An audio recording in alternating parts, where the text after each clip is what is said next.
ধৈর্য এমন একটা জিনিস যেটা নবীদের গুণ।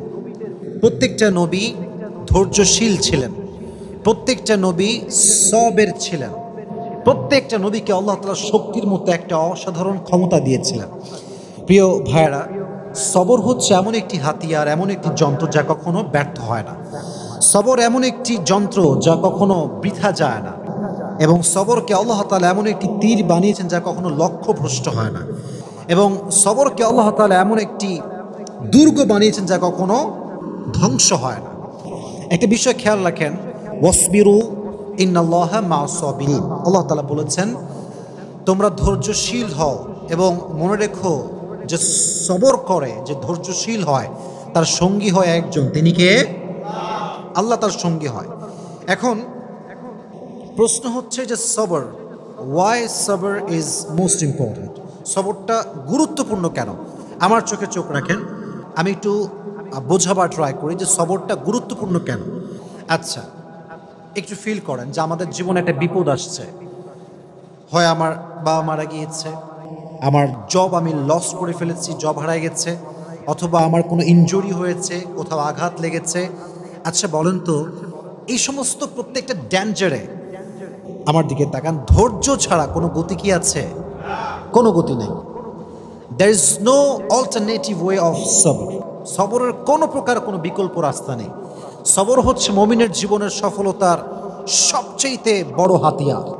তবে আমি আজকে আলোচনাটা একটু লম্বা করব, এই জন্য সবর এটা মেয়েদের জন্য জরুরি, ছেলেদের জন্য জরুরি, সবার জন্য জরুরি। কারণ পরীক্ষা শুধুমাত্র ছেলেদের জীবনে আসে না, মেয়েদের জীবনে পরীক্ষা আসে না নাই? একজন মেয়ে যে বিয়ে করেছে, আব্বা আম্মার ঘর সংসার সব ছেড়ে আসছে, এসে দেখছে যার জন্য সব ছেড়ে আসছে সে তার মতো না, স্বামী খারাপ। এরকম মাঝে মাঝে হয় না? তো এই যে মেয়েটার শ্বশুর বাড়ি খারাপ, শাশুড়ি খারাপ, স্বামী খারাপ, তার জীবনেও সবরের দরকার আছে না নাই?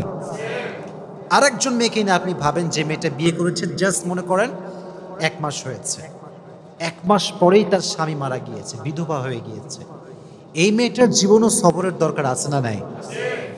তার মানে লাইফের একটু গভীরভাবে ভাবলে বুঝবেন যে লাইফের প্রত্যেকটা স্টেপে স্টেপে ধৈর্যের বিকল্প কোনো রাস্তা হতে পারে।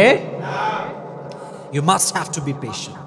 In every kind of situation, you must have to be patient. যতটা কষ্ট আসুক না কেন, ধৈর্য আমরা হারাবো না। রাজি আছেন তো ইনশাআল্লাহ?